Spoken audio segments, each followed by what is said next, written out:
Brady Hartsfield νομίζουν ότι λέει ο Brady Hartsfield νομίζουν ότι πέθανα μαλάκα. Κάνω βόλτες στο νοσοκομείο τσάρκα. Ενώ είμαι σε κόμμα δεν χρειάζομαι καλέδια. Μέρες είναι ίδιες και ξεθόριασα το χρώμα. Δεν θα έχω τη διάθεση φίλε αντέ γαμίσου. Ξυπνήσα υποτονικός, θέλουν να συζητήσουν τι δεν το έχονται για small talk. Αφού δεν νιώθουν οι μαλάκες λέω τα ίδια όταν χώνω. Κάνω rap σημαίνει ότι έχω ανασφάλειες και θέλω να αποδείξω. Βάζω μπροστά το δίσφο θα του σπάσει το κρανίο φίλε. Θα αφαιρώ σε χειμώνα που θα είμαστε όλοι μείον. Είμαι τόσο τροπαλός για να πουλώ στο mic τρέλα. Και στην πουτσα μου το πως θα βγει το ρέκορντ.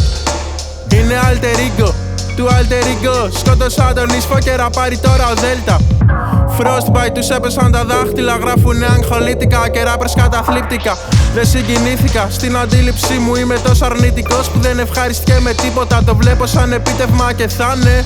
Το ζω μηδενιστικά και μέρες άδειες ξεφτύλες. Παίρνω τη συντέλεια, λιγοστεύουν οι μήνες. Όλα καταστρέφονται και παίζει στο κεφάλι μου Mac Miller, πως την είδατε. Γαμμένος αντι-ήρωας που δεν συμπαθήσατε. Είμαι σε φάση να κάνω τα πάντα ανάποδα και όλοι μπερδευτήκανε. Εγκεφαλικό τραύμα, σ' αφήνουνε οι μπάρες που γράφω πριν πιάσω βάρδια. Παράτησα το rap και γενικότερα τα πάντα. Αφήνω και ένα μνήμη σαν 100 στάρια Xanax. Μείνανε μισοί και εγώ τελείως άδειες. Θα φταίει μάλλον που κατέβηκα στη γη από λάθος. Με θέμα γράφω τα προφέρω παράλογα σαν να μιλάει το άγχος. Δεν είναι battle track, τσιγάμισα με practice rap. Αυτό δεν είναι battle track, τσιγάμισα με practice rap. Blackest piece of trash they done seen in the RV park.